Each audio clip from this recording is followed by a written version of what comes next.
जी, सलमान अकरम राजा साहब हमारे साथ मौजूद हैं। इनसे गुफ्तगू का आगाज करते हैं। सलमान साहब, आप ये बताइए कि ये जो मामला हुआ है 6 जजों के खत का, और उसके ऊपर जो रिस्पॉन्स आ रहा है सुप्रीम कोर्ट की तरफ से और हुकूमत की तरफ से, उसके ऊपर आपके क्या कमेंट्स हैं? आप देखिए, ये खत मैं तो समझता हूँ हमारी आईनी तारीख के बहुत ही अहम वाकयात में से एक है। हम ये जानते हैं, दहाइयों से हम जानते हैं कि अदालत पे दबाव होता है, अदालत पे फैसले लेने के लिए तरगीब भी दी जाती है अदालत को, और उनको डराया धमकाया भी जाता है, और हर सतह पे ये होता है। ये डिस्ट्रिक्ट जुडिशरी की सतह पे भी होता है, हाई कोर्ट की सतह पे भी होता है, और सुप्रीम कोर्ट की सतह पे भी होता है। लेकिन आज तक ये तमाम बातें आप कह लीजिए एक तरह से चहमगोइयां थी। अब 6 जज साहिबान ने, जिनके हाथ में जिंदगी और मौत के फैसले हैं, रोज वो फैसले करते हैं, उन्होंने आकर एक खत लिखा है, एक बयान दिया है। उसमें उन्होंने माजी का हवाला दिया है, और ये कोई नई बात नहीं। वो कहते हैं बारहा हम ये बात अपने चीफ जस्टिस के इल्म में लाए, पहले चीफ जस्टिस ऑफ पाकिस्तान के इल्म में भी लाए, हर एक ने खामोशी जो है अपनाए रखी। वो कहते हैं उनके घरों में डिवाइसेस हुई, वो कहते हैं उनके रिश्तेदारों को डराया धमकाया गया। अब जब 6 जज साहिबान ऐसी बात करें, और तकरीयत उन्होंने पकड़ी है, जस्टिस जो सिद्दीकी साहब का फैसला सुप्रीम कोर्ट ने किया, उनको जो हटाया गया था इसी किस्म का इल्जाम लगाने की वजह से, शौकत सिद्दीकी साहब को, उस फैसले को रद्द किया। तो अब ये सामने आए हैं और कहते हैं हमारे साथ भी वही कुछ हो रहा है जो शौकत सिद्दीकी साहब के साथ हुआ। तो इसका कोई तदारुक किया जाए, इसको रोका जाए, और दीगर जो पाकिस्तान के जज साहिबान हैं उनकी भी सुनी जाए। हमने तो हिम्मत पकड़ ली, लेकिन ऐसा नहीं है कि ये मामला सिर्फ इस्लामाबाद हाई कोर्ट के साथ हो रहा है, ये शायद पूरे मुल्क में ऐसा हो रहा हो। तो उन्होंने तकाजा किया कि एक कन्वेंशन बुलाए सुप्रीम कोर्ट, जिसमें तमाम हाई कोर्ट्स के जो जज साहिबान हैं वो आए, और वो इस मामले पर गौर करें, और अगर उनके साथ कुछ ऐसा बीता है तो उसका भी वो इजहार करें। अब इस हवाले से मेरी नजर में तो एक बहुत ही जामे और एक मजबूत रद्द अमल अदलिया की जानिब से आना चाहिए।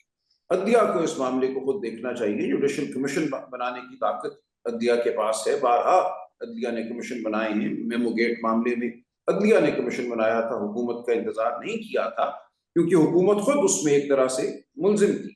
अब यहाँ भी अगर देखा जाए तो जो इदारे हैं वो हुकूमत का हिस्सा हैं। उन इदारों के हवाले से एक शिकायत आई है कि उन्होंने अदलिया पर दबाव डालने की कोशिश की है या दबाव डाला है। अब इस हवाले से अगर जुडिशल कमीशन बनता तो मेरी नजर में वो ज्यादा मुनासिब बात थी। आप फिर उस हुकूमत को कह रहे हैं जो हमारी नजर में खुद रहीन है औरों की। अब वही हुकूमत जो है औरों की तहकीक करने के लिए कमीशन बनाएगी और एक जज या एक से ज्यादा रिटायर्ड जज साहिबान को चुनेगी, तो मेरी नजर में इस तमाम अमल की जो साख है या इस अमल के हवाले से जो एतमाद है उसमें कुछ कमी रहेगी, दरार रहेगी। सलमान साहब, मुझे सुन पा रहे हैं आप? मुबशर बुखारी अर्ज कर रहा हूँ।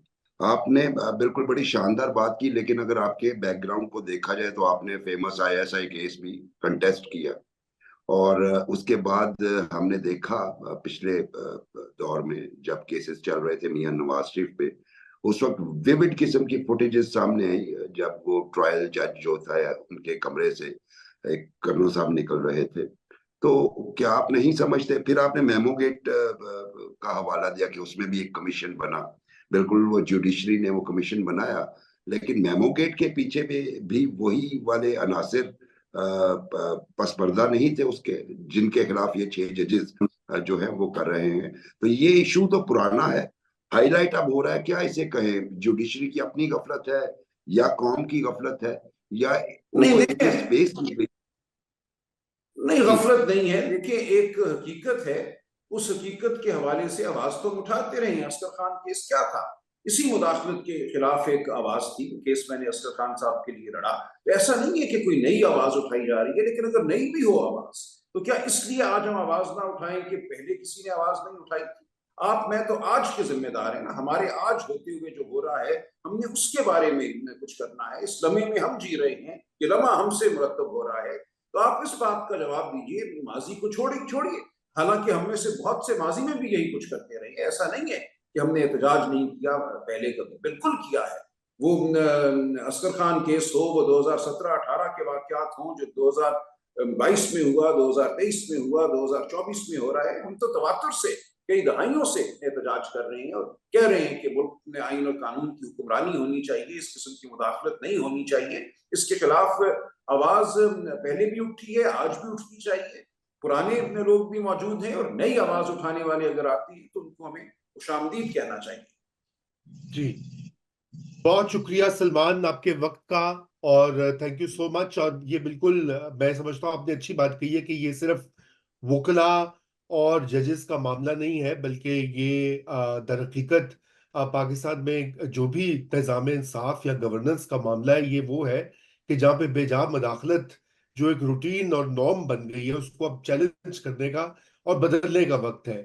تو آپ اس میں یہ بتائیے کہ سیاسی پارٹیوں کا اس میں، جو دیگر پارٹیز اس وقت موجود ہیں پارلیمنٹ میں، ان کا کیا رول ہونا چاہیے اس پورے معاملے میں؟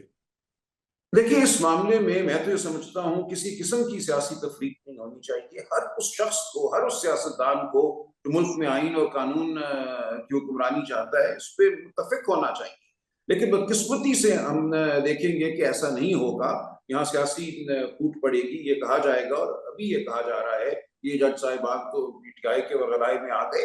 تو یہ انتہائی افسوسناک اور صفری نوعیت کی گفتگو ہے.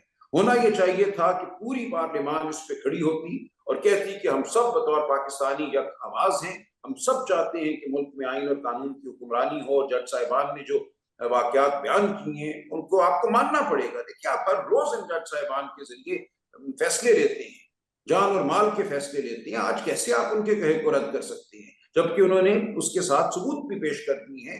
جو کیسوں میں ہوا، ٹیرین کیس میں نے لڑا عمران خان صاحب کے لیے، میں جانتا ہوں اس میں بینچ پہ کیا تفریق تھی، کیا پھوٹ تھی، کہاں خوف آنکھوں میں منڈلا رہا تھا، کہاں خوف نہیں منڈلا رہا تھا. ہم لوگ 30-32 سال سے یہ کام کر رہے ہیں.